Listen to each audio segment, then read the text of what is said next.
Plus que 3 secondes. Bonjour à tous, merci de nous rejoindre donc pour cette séquence, ce webinaire spécial parents consacré aux classes préparatoires et grandes écoles et cursus post-bac, école post-bac, autour d'un intitulé « Comment choisir pour quel parcours et quels accès aux grandes écoles ?» Donc, notre objectif ce soir, c'est de vous donner un certain nombre de clés à vous les parents sur la façon dont vous pouvez ouvrir des portes pour vos enfants. Et nous accueillons pour cela ce soir à la fois donc Frédéric Boyer, qui est professeur de physique en classe préparatoire, voilà, au lycée Thiers de Marseille. Lisa Bartolucci, qui est en charge du programme Grandes Écoles à Kedge Business School. Bonjour à tous. Gassama, en charge des programmes post-bac à Kedge Business School également, et qui fait donc le pendant et qui va nous permettre d'avoir finalement une vision assez 360, puisqu'on a des scientifiques dans cette conférence, des business schools. Il nous manque les littéraires, mais on va essayer d'être quand même assez généraliste pour vous donner un certain nombre de repères. La parole est d'abord à vous, Lisa, sur finalement, on parle de grandes écoles, de classes préparatoires aux grandes écoles, de bachelor des grandes écoles. Donc, qu'est-ce que c'est qu'une grande école ? Alors, une grande école en France, c'est une école déjà prestigieuse et sélective qui propose des programmes d'études supérieurs, donc après le bac, dans des domaines spécifiques. Donc, ça peut être l'ingénierie, ça peut être les sciences politiques ou alors le commerce comme Kedge Business School. Ces écoles, elles sont reconnues pour leur excellence académique, par leur capacité à former des professionnels également hautement qualifiés. Une fois admis, les étudiants y bénéficient d'un environnement d'apprentissage de haute qualité avec des professeurs experts, que ce soit en termes académiques ou alors professionnels, et différentes ressources telles que des expériences professionnelles et des expériences à l'international très poussées. En résumé, une grande école, elle offre une éducation supérieure de qualité dans des domaines spécifiques, avec une forte reconnaissance et surtout des opportunités professionnelles considérables pour les diplômés. Comment on la reconnaît ? Alors oui, effectivement. Actuellement, aujourd'hui, donc dans l'environnement des écoles, on peut trouver énormément d'écoles, notamment de grandes écoles, de petites écoles. Et donc, pour vous, parents, j'imagine que ça peut être très difficile de s'y retrouver. Donc, pour se repérer, on peut trouver quelques critères qui sont spécifiques et qui prouvent l'excellence de certaines écoles de commerce. Tout d'abord, on peut avoir les labels et les accréditations. Qui peuvent vous aider à faire un choix sur l'école de vos enfants. Par exemple, à Kedge, on possède 3 accréditations. Seulement 1% des écoles de commerce dans le monde sont accréditées par les 3. Donc, ont la triple accréditation. Donc, cette accréditation, elle montre l'engagement des écoles à maintenir des normes élevées en matière d'éducation et de recherche vis-à-vis des professeurs cherchants. Donc ça, c'est un premier critère. Le deuxième, ça peut être également les classements. Donc, il y en a plusieurs. On peut parler du classement SIGEM. On peut parler également du classement via des presses, donc comme le Figaro, par exemple. Et ça, donc, ça va vous permettre aussi d'avoir une idée générale de l'école en fonction de différents critères. Lorsque vous choisissez également une école, regardez bien le programme qu'elle propose, les enseignants, les opportunités de stage, les réseaux aussi d'anciens élèves. Par exemple, à Kedge, nous, on a le 2e plus grand ancien réseau d'étudiants. Donc, participez également à divers événements qui sont proposés par les écoles. Ça peut être des journées portes ouvertes, ça peut être des webinaires, etc. Et également, n'hésitez pas à parler aux étudiants actuels pour avoir une idée de l'ambiance et des perspectives proposées par les écoles. Et puis, on peut aller regarder aussi sur le site de la conférence des grandes écoles. Je crois qu'on a la liste des écoles membres. Et ça, c'est quand même un bon... J'allais dire, on reboucle l'ensemble des informations que vous avez précisées. Et c'est vrai que c'est... toutes les écoles... Enfin, il peut y avoir de très bonnes écoles qui ne sont pas des grandes écoles, hein, soyons très clairs. Mais là, notre objectif, c'était de parler... l'objectif de la séquence d'aujourd'hui, ce sont les grandes écoles. Frédéric, peut-être, ben vous êtes finalement le représentant de la voie classique de l'intégration des grandes écoles, hein, les classes préparatoires aux grandes écoles, ce qu'on appelle communément nous les prépas, et donc voilà, qui sont pour les littéraires, les hippocagnes et les cagnes, et puis qui sont les différentes spécialités pour les scientifiques. Et je vais vous passer la parole parce que vous êtes donc au lycée Thiers, qui est un excellent lycée, donc de belle prépa. Vous êtes enseignant en physique, et on aimerait savoir finalement pourquoi faire le choix des classes préparatoires et quels sont les avantages en fait de cette première brique de formation. Merci de donner la parole. Donc, bonjour à tout le monde. Donc, Frédéric Boyer, prof de physique-chimie en MP Étoile au lycée Thiers. Alors, c'est vrai que l'enseignement supérieur a beaucoup changé en, on va dire, une trentaine d'années, et des tas de formations se sont multipliées.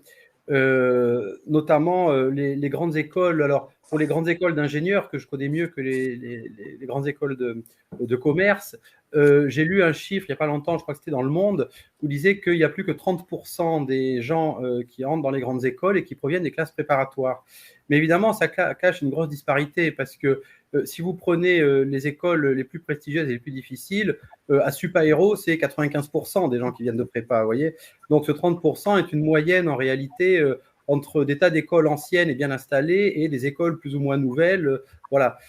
Donc sur les écoles les plus difficiles, l'essentiel des gens proviennent de prépa.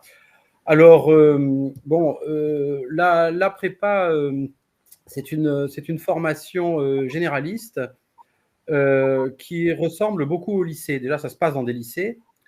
Et il y a un peu l'équivalent des filières qu'il y avait au lycée il y a pas si longtemps. Donc, il y a des prépas scientifiques dans lesquelles on va faire beaucoup de maths et beaucoup de physique, avec éventuellement des colorations un peu différentes. Donc, par exemple, la MPSI, on va faire maths et physique, surtout. La PCSI, on va faire maths, physique et chimie. La MP2I, ça va être informatique, maths, physique. Enfin, vous voyez, c'est un peu quand même blanc bonnet et bonnet blanc, mais avec des colorations un peu différentes. Et la BCPST, c'est maths, physique, chimie et SVT, sciences de la vie et de la terre. Voilà. Donc, dans les scientifiques, évidemment, ça se ressemble. Nous avons aussi des classes préparatoires littéraires au lycée de Thiers, une classe préparatoire AL, une classe préparatoire BL, qui donne une formation, on va dire, humaniste générale, hein, sur les disciplines littéraires. Alors, philo, lettres, histoire, langues anciennes, langues non anciennes, avec en AL plus poussé vers le côté classique, et en BL, il y a aussi un cours de maths, un cours de sciences éco, etc. Nous avons aussi une prépa économique et commerciale, qui est donc une formation aussi également très généraliste, puisqu'il y a à la fois des disciplines littéraires, comme des langues, des lettres, enfin lettres philo, hein, ça va un peu ensemble en prépa, mais aussi des disciplines scientifiques, puisqu'il y a des mathématiques, et puis il va y avoir un côté relations internationales. Voilà. Donc, chacune de ces prépas est assez différente l'une de l'autre, mais dans chacune d'entre elles, on fait encore beaucoup de choses. Quelqu'un qui voudrait faire que de l'informatique, il faudrait qu'il fasse directement une école d'informatique ou aller à l'université, où là, on peut choisir évidemment une matière unique. Voilà. Donc, il y a le côté pluridisciplinaire que moi j'avais trouvé assez sympa quand j'avais fait une prépa moi-même. Et ce que j'avais bien apprécié aussi, parce que les écoles post-bac existaient déjà il y a une trentaine d'années, on pouvait intégrer des écoles directement après le bac. Et moi, ce qui m'avait ennuyé à l'époque, c'est qu'évidemment, ça nécessite de faire un choix assez tôt dans sa scolarité. Et c'est vrai, quand on passe le bac, on se dit, ça j'aime bien, ça aussi. Voilà, c'est pas évident de choisir. C'est vrai que faire 2 ans de prépa, ça permet de reculer ce choix. Alors, en se mettant dans une filière tout de même, hein, mais dans cette filière-là, il y a quand même pas mal de choix. Moi, j'enseigne dans la filière MP, donc maths physique. C'est ce qu'il y a de plus matheux. Je ne sais pas combien il y a d'écoles au concours, mais pas 200, 300, quelque chose comme ça. Donc, il y a encore une variété très, très large. Voilà. Ce sont des études gratuites, mine de rien, c'est-à-dire que tout ce qu'on paye, en fait, gratuite, on paye l'inscription à l'université. Il y a une inscription obligatoire à l'université, donc quelques centaines d'euros, je ne sais pas combien exactement. Et après, c'est dans le lycée public, donc voilà, c'est gratuit. Il existe des prépas dans les lycées privés aussi. Bon, là, bien sûr, il faut payer comme toujours dans l'enseignement privé. Et dernier point intéressant qui n'est peut-être pas connu, évidemment, c'est comment dit le ministère? Un parcours sécurisé. Voilà, je cherchais les mots. Ça veut dire que dès lors qu'on est pris en première année, on est assuré, si on respecte le contrat, c'est-à-dire si on travaille normalement en réalité, d'être pris en deuxième année. Les gens qui ne passent pas de première en deuxième année sont soit des gens qui partent d'eux-mêmes, ça ne les intéresse pas finalement. Par exemple, il se peut que ce soit les parents qui les aient obligés à faire ça, puis eux, ça ne les intéresse pas, donc au bout d'un moment, ils partent. Ou alors des gens qui, à la fin de la première année, ne sont pas autorisés à passer en deuxième année parce qu'on considère qu'ils n'ont pas travaillé, qu'ils ont tout le temps en vacances. Donc, sur des classes de 40 et quelques élèves, ça concerne 2-3 personnes, voilà, quelque chose comme ça. Et ensuite, en deuxième année, on passe des concours. Alors là, ça se passe différemment selon les filières. Il y a des filières où il y a quasiment plus de places que de candidats. Ça, c'est les filières scientifiques. Donc, nous, à Thiers, mais dans la plupart des lycées, en fait, qui ont des prépas, le taux de réussite, c'est 100%. C'est-à-dire que tout le monde a une place à un concours. En fait, la question, ce n'est pas est-ce que je vais être pris ou non à des concours, c'est où je vais être pris. Évidemment, ce n'est pas pareil d'être pris à l'école polytechnique, dans une école normale supérieure, ou dans une école complètement inconnue. Voilà. C'est vrai que dans la filière scientifique, par rapport aux filières économiques et commerciales, il y a quelque chose d'assez différent. C'est que la plupart des écoles sont des écoles publiques.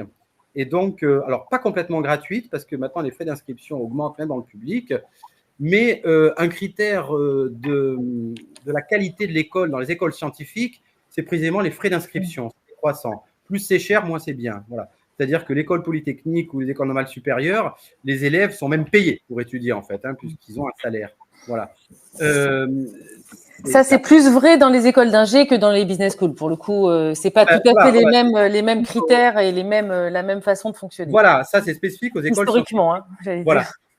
Après, dans les filières littéraires, il y a les écoles normales, les écoles de traduction, les écoles de journalisme, etc.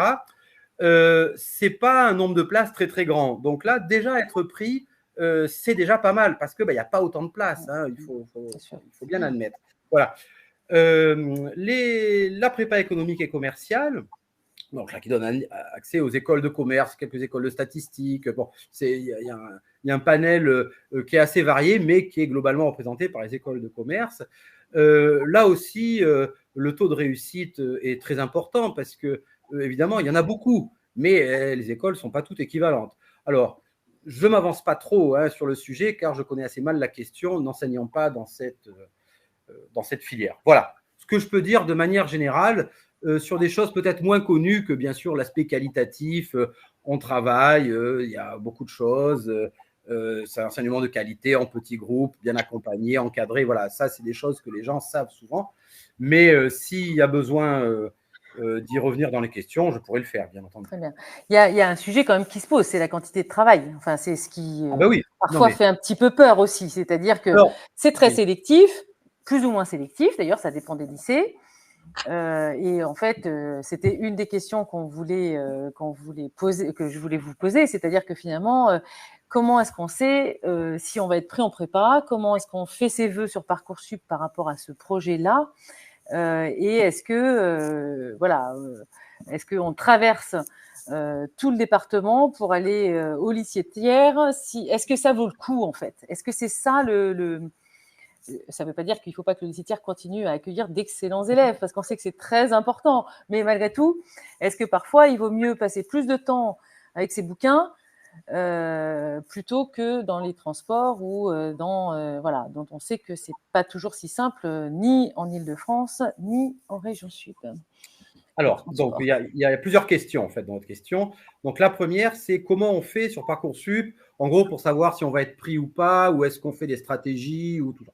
Bon, dès lors que dans Parcoursup, on a quand même pas mal de vœux, entre les vœux, les sous-vœux, les sous-sous-vœux, etc., on a quand même un très large choix. Donc, à mon avis, on ne s'auto-censure pas, c'est-à-dire tous les trucs qui nous font un peu envie, on s'y inscrit. Voilà.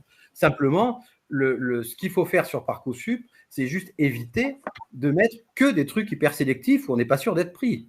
C'est-à-dire il faut avoir des roues de secours. Voilà ce que j'ai envie de dire. Après, est-ce qu'on va vous prendre au lycée Thiers, à l'université, telle, par exemple, Dauphine, qui est très sélective, directement dans telle école post-bac qui peut être sélective aussi, etc. Justement, c'est Parcoursup qui le dira. On ne peut pas le dire en avance. Moi, je connais bien la filière MPSI du lycée Thiers parce que c'est moi le responsable de la commission. Donc, c'est vrai que nous, grosso modo, les gens qui rentrent dans cette filière, dans ce lycée, c'est grosso modo les gens qui sont dans les 5 premiers des classes, quoi. Voilà. Bon, ça va dépendre des classes. Il y a des classes meilleures que d'autres, par fluctuation. Des fois, voilà, une année sur l'autre, ça peut être meilleur que d'autres. Mais c'est compliqué de donner un critère plus précis que ça. Donc, la règle, c'est que inscrivez-vous sur Parcoursup, ne vous censurez pas. La prépa ou même les formations sélectives, il y a des gens qui rentrent, donc pourquoi pas vous, hein, je veux dire, voilà. On a le droit de s'inscrire dans les filières scientifiques si on est une fille, on a le droit de s'inscrire dans les filières littéraires si on est un garçon, il n'y a pas de problème, hein, voilà, on s'inscrit partout, ça nous fait envie, et puis les commissions décideront. Alors, sur le choix de l'établissement en prépa, moi je suis vraiment partisan d'un choix local. C'est-à-dire quand on a quelque chose à côté de chez soi qui n'a pas une réputation abominable, voilà, bon, faut y aller. Bon, moi, si je devais conseiller à quelqu'un à Marseille, voilà, je dirais le lycée Thiers, voilà, il est à Marseille, c'est très bien. Si vous habitez à Aix, il y a le lycée Cézanne qui est très bien à Aix. Enfin, vous voyez, donc si on a quelque chose pas très loin de chez soi, autant en profiter. Voilà. C'est vrai que si on doit passer 1 heure par jour le matin, 1 heure par jour le soir dans les transports pour aller venir, on a déjà l'impression d'être au boulot, quoi. Hein, et plus être étudiant. Enfin, je veux dire, c'est donc je ne conseille pas. Il y a quand même une masse de travail importante en prépa. Mais en fait, ce n'est pas spécifique à la prépa. Je veux dire, quelqu'un qui veut devenir musicien professionnel ou sportif professionnel, il va passer beaucoup de temps à faire son activité. Alors, on me dit, moi j'ai souvent entendu, oui, mais par exemple, à l'université, on travaille moins. Ce n'est pas vrai du tout. À l'université, si je vais m'inscrire en licence de physique, je vais faire une licence de physique. Bon, nous, on est généraliste, on fait une licence de maths et une licence de physique. Alors, c'est sûr, on en fait 2. Donc, il faut travailler 2 fois plus, mais c'est ça la raison. Mais le contenu de chaque discipline, c'est le même. Hein. À Bac+1 et à Bac+2, dans le monde entier, on fait à peu près la même chose en réalité. Voilà. Donc, voilà pour ces questions-là. Alors, je ne sais plus quelle était vos dernières questions.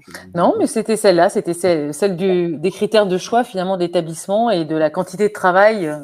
Oui, voilà. Alors, après, c'est vrai. Alors, dans les prépas, il y a des toutes petites prépas qui sont des prépas dites de proximité, on va dire de très grande proximité, où par exemple, il n'y a pas de classe étoilée. Alors, en deuxième année, dans certaines filières, il y a des classes de niveau en fait, où simplement, c'est le même programme, mais on sépare les élèves pour préparer les concours les plus difficiles sélectivement en donnant des annales de ces écoles-là. Bon, voilà. Ça, c'est propre aux classes scientifiques, hein, je crois.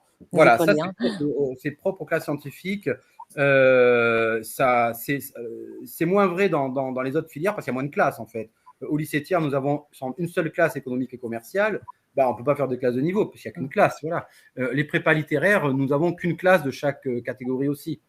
Alors que les classes scientifiques, par exemple, les BCPST avec les SVT, nous avons 3 classes de première année, 3 classes de deuxième année. Donc, voilà, là, il y aurait possibilité de faire des classes de niveau, mais bon, ce n'est pas prévu dans les statuts et les gens ne le souhaitent pas. En revanche, dans les classes MP, PC, PSI, enfin tout ce qui est maths physique, là, c'est prévu par le ministère et par le rectorat qu'il y ait des classes de niveau, et c'est dans la carte scolaire, c'est-à-dire au lycée Thiers, il y a telle et telle classe étoilée, au lycée Jean Perrin, il y a celle-ci, au lycée Cézanne, il y a une autre, etc. Voilà.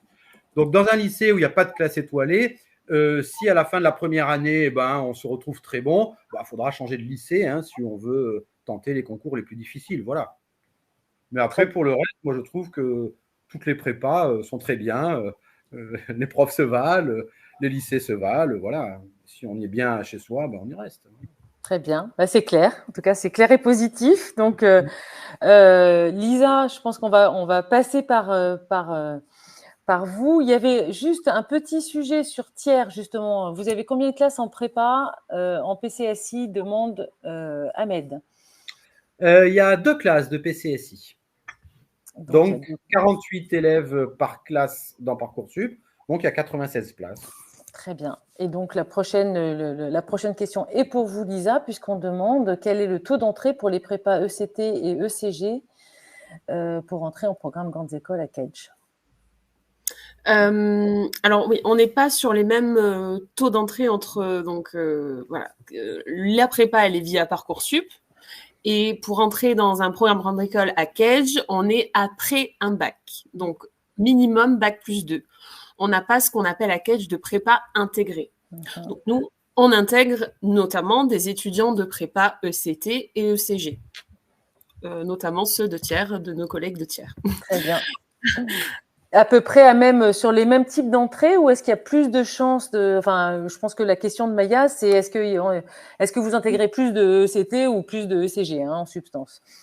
Alors non, il n'y a pas de, on va dire, de concours spécifique entre les deux. C'est-à-dire qu'on va récupérer, entre guillemets, un nombre de d'étudiants, de prépa total. Par contre, il va avoir un concours, le concours Écrit-Com prépa, qui va ils vont passer des oraux et également des écrits. Et lorsqu'ils seront pris, il y aura un nombre de places limitées, donc avec un total ECT et ECG. On a un concours spécifique également Écrit-Com prépa littéraire. Et donc là, on intègre aussi un nombre limité de places pour eux. Et ensuite, on a des concours pour qu'on appelle parallèles, donc des admissions parallèles hors prépa, en bac plus 2 et bac plus 3. Donc là, on a bien compris, CPGE, puis concours, et on arrive en programme grandes écoles à Cage. Mais on peut aussi finalement arriver en programme grandes écoles à Cage en sortant de bac plus 2 ou d'une licence finalement, et en préparant très très fort un concours spécifique. Donc, est-ce que vous pouvez nous éclairer un tout petit peu? Alors déjà, pour vous donner un petit ordre d'idée, cette année, on va intégrer environ 600 étudiants de classe préparatoire avec les littéraires. Je compte les littéraires. En admission parallèle, c'est-à-dire avec le concours Écrit-Com bac plus 2, donc hors prépa, je tiens à le repréciser. Donc là, on s'adresse plutôt à des profils BTS ou alors 2 années de DUT, donc nouveau BUT, donc 2 années. Là, on intègre 280 étudiants. Donc, on en intègre moins. Donc, ça, c'est quelque chose à prendre en compte déjà c'est une petite stratégie à voir. Est-ce qu'on préfère passer par la prépa ou non? Il y a également aussi, en termes de profil, ça va être différent. Effectivement, est-ce que l'étudiant souhaite continuer dans un système assez académique avec des cours très académiques, rester en lycée, etc., avoir des cours très approfondis, ou alors plutôt partir sur des formations très généralistes d'ailleurs. Finalement, oui. Est quand même plus généraliste, puisque la prépa, par définition, a un socle plus large finalement qu'un BTS spécialisé ou que là, même on est sur des matières professionnelles. Donc là, c'est pour des profils d'étudiants qui souhaitent vraiment rentrer dans le pro, faire tout de suite, toucher à des projets, à faire des stages, etc. Donc voilà un petit peu les deux profils. Et donc là, ça, pareil pour les BTS ou les L2, donc ceux qui ont fait 2 années à la fac ou alors ceux qui ont fait un BUT en 2 ans. Dans ces cas-là, on les accueille également via le concours Écrit-Com bac plus 2. Là, on n'est pas sur des épreuves écrites, on va être sur un dossier avec des relevés de notes, un CV. Donc, on va regarder aussi l'expérience professionnelle et également des oraux. Un entretien de motivation et un oral d'anglais. Oui. Et ensuite, oui, pardon. Non, je précise que ce système, finalement, fonctionne de la même façon pour les scientifiques. Hein. C'est-à-dire que la plupart des écoles d'ingénieurs ont des systèmes aussi d'admission parallèle pour finalement faire rentrer par voie parallèle des étudiants qui auraient fait un DUT ou un BTS, un peu moins souvent un BTS d'ailleurs, mais souvent sur le DUT, avec des sujets avec la réforme du DUT en BUT qui font que c'est un peu plus compliqué, mais ça existe. Et en tout cas, à l'heure actuelle, on peut toujours s'inscrire après 2 années en BUT. À voir si ça continue. C'est très clair. Et donc, le dernier accès, le dernier concours, ça va être Écrit-Com bac plus 3. Et donc, comme son nom l'indique, c'est après un bac plus 3. Donc, soit un BUT, pour le coup, soit un bachelor, soit une licence. Et donc là, pareil, on est sur le même type de concours, c'est-à-dire un dossier avec un relevé de notes, avec un CV. On va passer aussi des tests, j'en ai pas parlé, mais c'est également le cas pour Bac+2, écrit comme Bac+2, c'est-à-dire que vous allez passer un test d'anglais, donc le TOEIC, le TOEFL, etc. Et un test de logique, donc le TAJMAJ, notamment pour le concours Bac+3. Et ensuite des oraux, entretien de motivation et un oral d'anglais. Très bien. Donc 3 niveaux d'entrée pour le programme grande école, mais à partir d'un Bac+2. Et une sacrée motivation quand même, parce que le TAJMAJ, ça se prépare. C'est pas, voilà, hein, c'est pas si simple que ça, donc il faut bosser. Et il faut savoir qu'à la différence, donc voilà, il y a aussi une différence. Hein. La prépa, comme son nom l'indique, elle vous prépare au concours pour entrer dans une école de commerce. Lorsqu'on fait des admissions parallèles, c'est-à-dire qu'on passe un concours en parallèle, là, on est autonome principalement, et on travaille seul les tests d'anglais et de logique, donc de TAJMAJ notamment. Tout à fait. Merci beaucoup Lisa. Alors, la parole est à vous, Ami. J'allais dire, là pour le coup, on est dans le sens inverse, et là c'est sur les parcours finalement post-bac, puisque un certain nombre donc d'écoles, enfin même la grande majorité des écoles maintenant, ont des ouvertures de parcours bachelor. Et donc, c'est intéressant, je pense, pour les parents, parce que ça, c'est quand même relativement récent. Il y avait des parcours avec prépa intégrée. Là, on a des parcours qui sont plus larges, pas forcément vraiment de la prépa intégrée. Donc, vous allez nous expliquer toutes les nuances de ça, et aussi comment est-ce qu'on peut s'y retrouver, notamment sur sinon la sortie d'études, mais en tout cas la poursuite d'études, en fait, sur ces bachelors, c'est-à-dire comment on est sûr ou pas sûr d'avoir un grade ou un diplôme ou quelque chose qui puisse permettre une poursuite d'études, parce que je crois que c'est le cas, enfin, je suis sûre que c'est le cas à Kedge, mais c'est pas le cas de toutes les écoles, et il me semble important de donner un certain nombre de clés par rapport à ça, parce que c'est un peu opaque. Oui, alors bonsoir. Donc pour compléter tout ce qui a été dit avant, donc nous on propose également des programmes qui sont accessibles directement après le bac, donc pour les lycéens en terminale qui souhaitent du coup commencer directement dans des études supérieures déjà orientées vers le milieu professionnel. Nous, en l'occurrence, à l'école, nous avons 3 programmes qui sont accessibles directement après le bac, 2 programmes internationaux, un qui est en 5 ans, un en 4 ans et un programme en 3 ans, donc qui est un peu moins tourné vers l'international, mais dans tous les cas, qui a une dimension plutôt tournée vers l'étranger. Ces 3 programmes sont quand même accessibles donc, via Parcoursup par des concours. Donc, c'est des banques d'épreuves en fait qui sont communes à plusieurs écoles. C'est-à-dire que, par exemple, pour nos 2 programmes internationaux, c'est le concours Sésame qui regroupe plusieurs écoles de commerce qui proposent les mêmes programmes que nous. Et pour le programme en 3 ans, le programme Kedge Bachelor, là, on va être sur la banque d'épreuves Écricom. Alors, on va dire c'est sensiblement la même chose dans l'esprit. On va être sur des QCM et sur plutôt des connaissances générales. Ces concours sont accessibles pour les étudiants qui ont fait tout type de bac. Donc, on va être aussi bien sur des bacs technologiques, des bacs pro, des bacs généraux, pardon. Et donc, du coup, ça va permettre à des candidats de n'importe quel bac de pouvoir accéder à l'école. Après, la différence qu'il va y avoir, par exemple, entre Sésame et Écricom, c'est que comme ce sont pour des programmes internationaux, pour le concours Sésame, il va y avoir des épreuves de langue supplémentaires qu'il n'y a pas pour le concours Écricom. Bien sûr. Voilà. Et sinon, donc, pour ce type de formation, en tout cas qu'on propose directement après le bac, ça va être vraiment des formations généralistes. C'est aussi pour ça qu'on ne demande pas des spécialités particulières pour pouvoir intégrer ces programmes.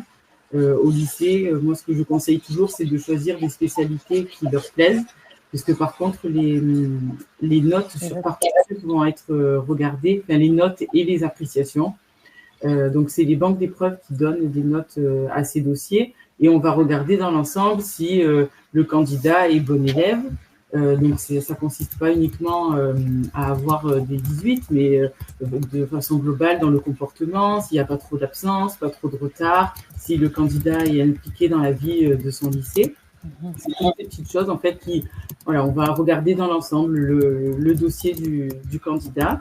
Et c'est pour ça que, du coup, moi, je conseille toujours de plutôt choisir des matières qui vont être plaisantes à travailler et où les étudiants vont les lycéens vont être motivés pour avoir, du coup, des bonnes notes et des appréciations, pour avoir un bon dossier sur Parcoursup. Oui, c'est ça que finalement, pour le coup, dans la sélection, c'est ça que vous appréciez plutôt que telle spécialité. C'est un peu moins vrai, évidemment, j'allais dire par définition pour les CPGE, puisque pour les CPGE, on a une spécialisation quand même, voilà, de fait, et donc, bah oui, on va pas faire, on n'ira pas en prépa commerciale sans avoir fait des maths en spécialité, et ça, on sait que voilà, il y a eu un petit flottement au moment de la réforme, mais que ça a été exprimé et maintenant on passe plus sans les maths, quoi, en fait. Donc là, c'est moins le cas pour le coup. On est bien d'accord.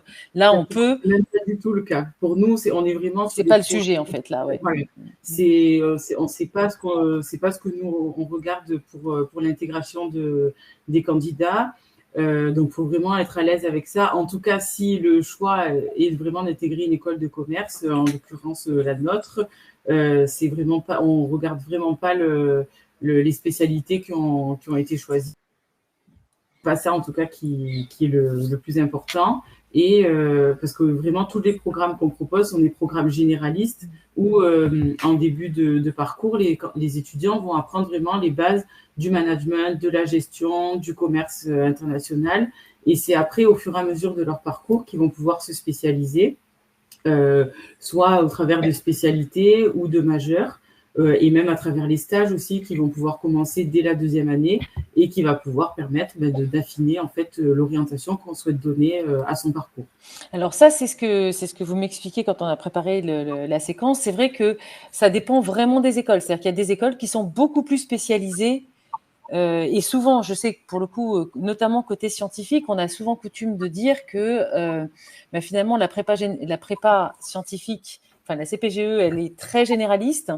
Et elle permet justement, enfin, elle est très généraliste, elle commence à être un petit peu plus spécialisée en fonction de si on est maths ou physique, enfin voilà, ou SVT. Enfin, il y a une coloration, mais c'est quand même assez généraliste. Alors que les écoles d'ingé en post-bac, souvent, elles vont être soit plus techniques, soit elles vont être en effet beaucoup plus axées sur le code et l'informatique. Enfin, on a souvent tendance à dire que quand le jeune il sait exactement ce qu'il veut et que du coup j'allais dire il a un projet professionnel très très précis sur sa professionnalisation et sur sa technicité, le côté post-bac peut complètement fonctionner avec un risque peut-être de se tromper en fait.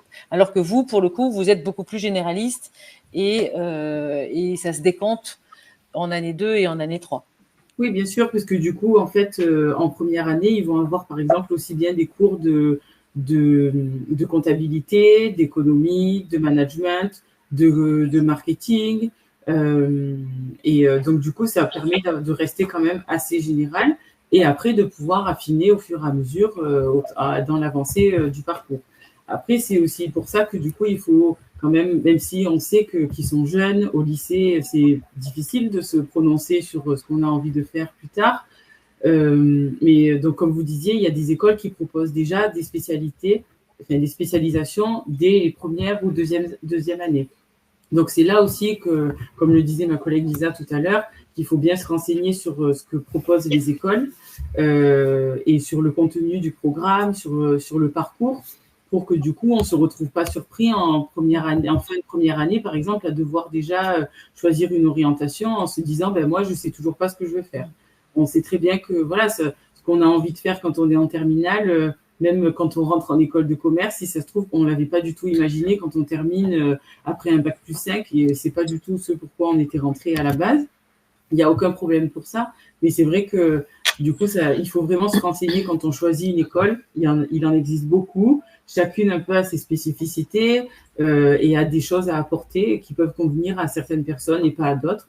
Donc, c'est là aussi que justement, les réunions comme ce soir peuvent être intéressantes pour se renseigner et aller aussi sur les sites des écoles, télécharger les brochures, assister à des portes ouvertes, assister à des salons pour vraiment se renseigner sur le cursus et savoir ce qui, a priori, pourrait le mieux convenir. Oui, concrétiser au maximum en fait le contenu de ce qu'on va, les modalités pédagogiques, le contenu de la formation et la sortie de la formation justement. Alors du coup, quand on sort, ces fameux badges qu'on voit sur les fiches Parcoursup, parce que ça c'est quand même je pense quelque chose qu'il faut vraiment indiquer aux parents parce que il y a plein d'infos sur Parcoursup, donc on passe vite à côté des choses malgré tout.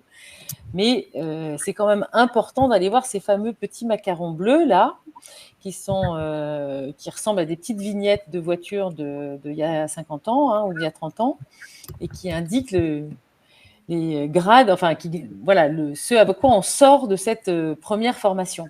Oui, alors déjà, comme on disait tout à l'heure, les accréditations, les classements, tout ça, on peut le retrouver sur les sites en général. Des écoles. Les écoles le mentionnent, enfin, en général, une école qui est accréditée le mettra sur son site. Une école qui ne le mentionne pas, a priori, chercher, gratter, mais ça veut dire qu'a priori, elle n'est pas accréditée. Exactement. Et puis après, de se renseigner aussi sur la reconnaissance des diplômes, puisque donc du coup, c'est ce que vous disiez par rapport à Parcoursup. Nous, tous nos diplômes sont visés.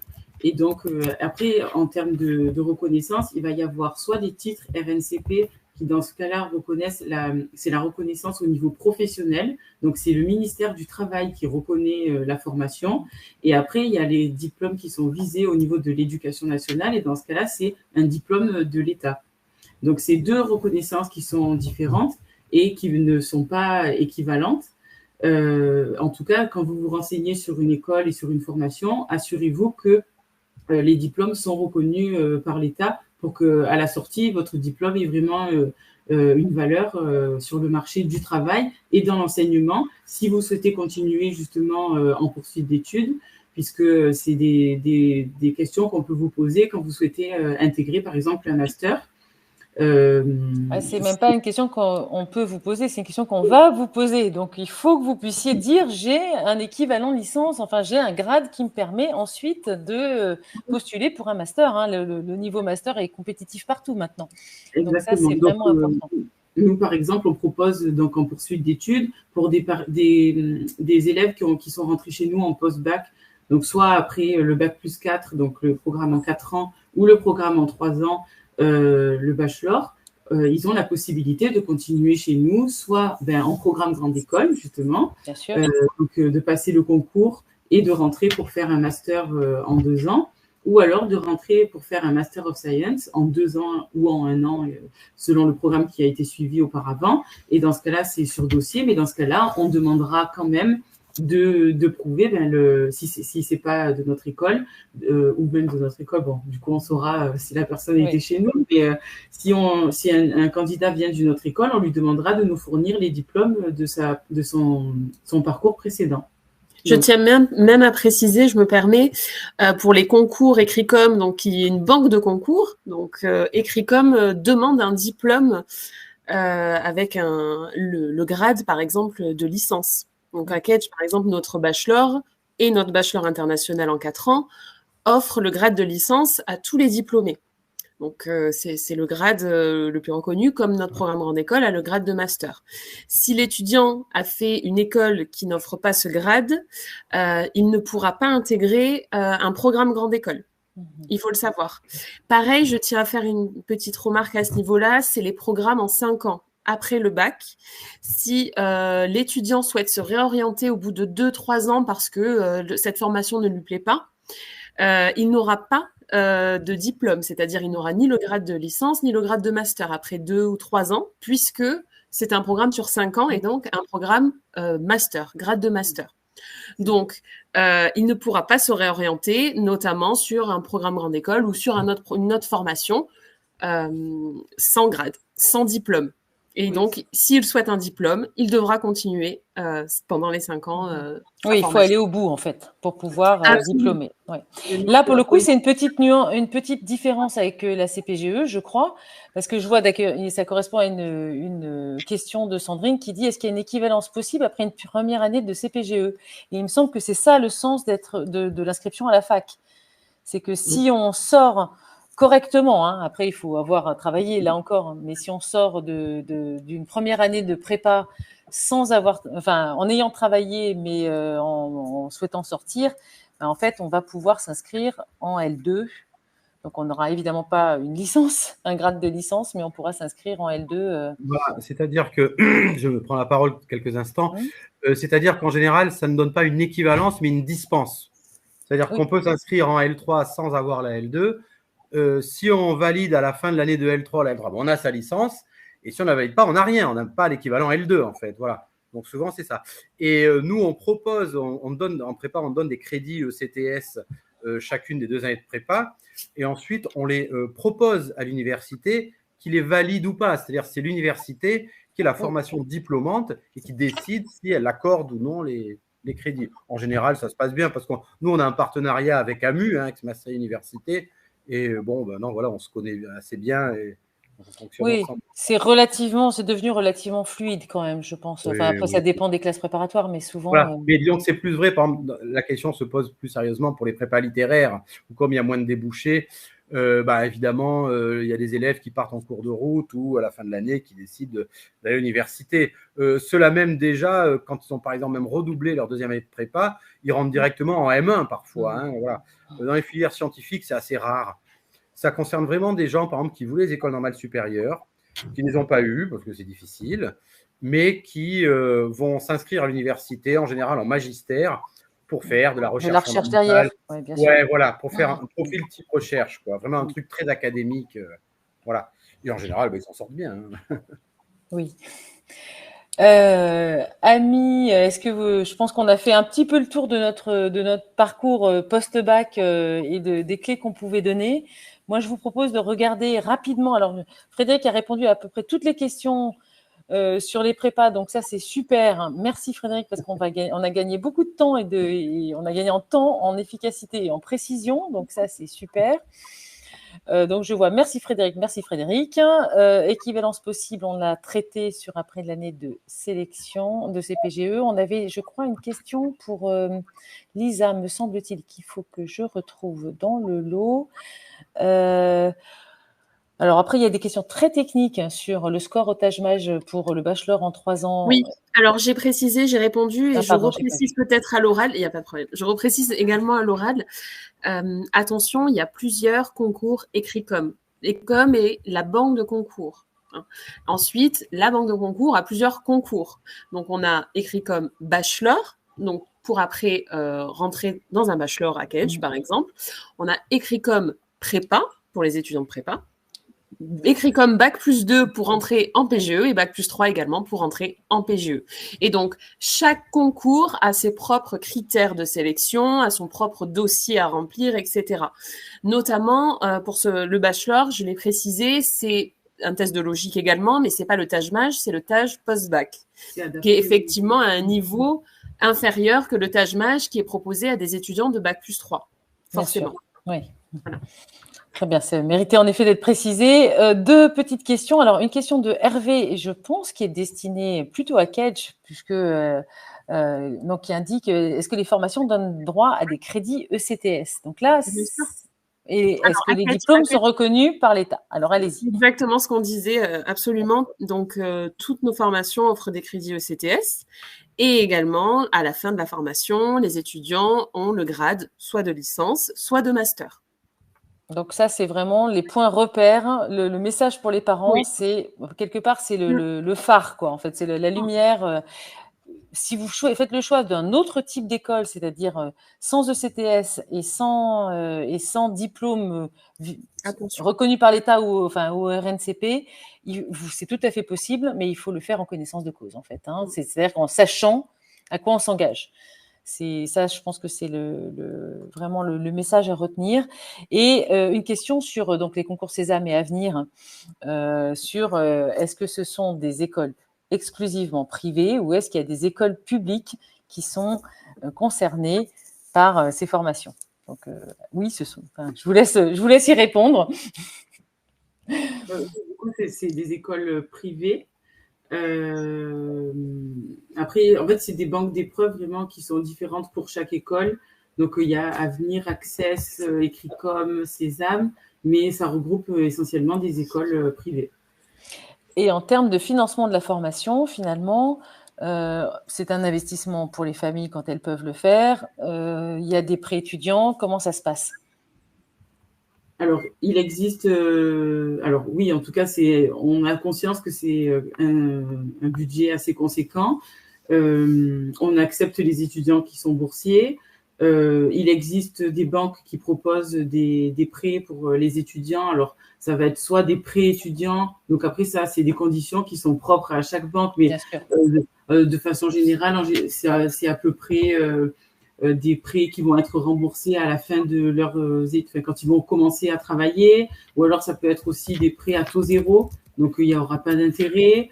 Ça peut être aussi des banques qui font des partenariats avec des écoles où du coup, il n'y a pas besoin d'un garant pour pouvoir avoir un accord pour le prêt. Voilà. Après, ça, il faut voir avec chaque école. Je sais qu'il existe des partenariats selon les écoles. Et après, en tout cas, chez nous, il est possible de payer, de payer en plusieurs fois pour les frais de scolarité. Et il y a l'alternance également. Sur certains programmes, on propose de l'alternance qui permet aussi à ce que ce ne sont pas les parents ou l'étudiant qui payent, mais l'entreprise, finalement. Mais ça, par contre, c'est pas pour les programmes post-bac. Enfin, en tout cas, pas tout de suite, pas dès l'intégration. Oui, pas en première année, en tout cas. Voilà, pour les programmes post-bac, c'est pas en première année. Mais oui, en tout cas, c'est une solution aussi pour poursuivre après. Très bien. Bah, écoutez, je crois qu'on a fait à mon avis, on a fait le tour des questions. On avait un sujet sur les IAE. Alors, les IAE, c'est pas tout à fait la même chose parce que, à ma connaissance, donc, ce sont des instituts qui sont rattachés aux universités, instituts d'administration des entreprises. Et souvent, en fait, les IAE recrutent, je crois, alors là, je voudrais pas vous dire de bêtises, mais ils recrutent à Bac+2 ou Bac+3, me semble-t-il. C'est-à-dire que je suis pas sûre qu'ils recrutent directement au post-bac. Là, pour le coup, Pardon ? C'est un mélange pour simplifier un petit peu. C'est un mélange entre une fac et une école de commerce. Et effectivement, on est sur un programme assez similaire que le programme grande école dans une école de commerce. Et c'est à peu près aussi sélectif. Donc ça, pour le coup, il y en a un qui est rattaché à la MU, qui me semble-t-il, est à Puricard. Et je pense que vous pouvez trouver toutes les infos assez facilement, ça, pour le coup, sur leur site. Mais en tout cas, voilà, un peu du même ordre. Et en effet, ce sont des jolies formations, donc c'est pour ça qu'on en parle. On en parle de plus en plus. C'est un petit peu moins confidentiel qu'il y a quelques années. On pourrait continuer encore très longtemps, surtout que je vois qu'on a des questions. La question de Sadia sur un conseil pour réussir l'école polytechnique, profil d'élève. Là, je pense que pour le coup, profil d'élève excellentissime, très grand bosseur. Oui, voilà. à l'école polytechnique, contrairement à d'autres écoles, ils cherchent des profils très équilibrés. C'est-à-dire que pour y rentrer au moment du concours, c'est pas la peine d'avoir 19 en maths, par exemple, au moment du concours, avec un 6 en anglais ou en français à côté. Donc, il faut privilégier des gens qui ont des 14, des 15 partout, vous voyez. Donc, c'est des bonnes notes, évidemment. Mais vous voyez, c'est un profil différent que des écoles normales supérieures. Là, ils vont chercher des 19 et des 20 dans une matière pour que les gens fassent de la recherche là-dedans. Donc, à Polytechnique, à l'X, pour y rentrer, il faut travailler pas mal en prépa, c'est-à-dire que l'essentiel du programme apparaisse comme classique, c'est-à-dire ne pas être surpris un jour de concours par les trucs. Voilà, c'est une école très sélective, très prestigieuse. Il y a toutes les autres, heureusement, parce que sinon, je pense que… oui, il n'y a pas que l'école polytechnique. Et l'école polytechnique a ouvert un programme de bachelor, d'ailleurs, essentiellement tourné sur l'international, mais il faut le savoir, en fait, toutes les écoles, quasiment, aujourd'hui, ont aussi des écoles de bachelor pour différentes raisons et avec différentes poursuites d'études. Mais c'est vrai que c'était peut-être, c'était le petit élément complémentaire. Est-ce que, écoutez, je pense qu'on a balayé le challenge qui consistait à pouvoir aborder à peu près tous les sujets en un temps contraint. Je m'étais engagée auprès de nos intervenants à les libérer à l'heure. Donc, je voulais à la fois les remercier pour leur temps aujourd'hui et pour leur disponibilité, remercier tous les parents et vous dire à très bientôt sur les ondes. Passez une très, très bonne soirée. Merci à tous. Très belle soirée à tous. Au revoir. Bonne soirée, au revoir. Et merci à Frédéric d'avoir et à Lisa et à Ami d'avoir répondu dans le fil de la conversation. C'est parfait. Merci. Merci, au revoir. Merci, au revoir.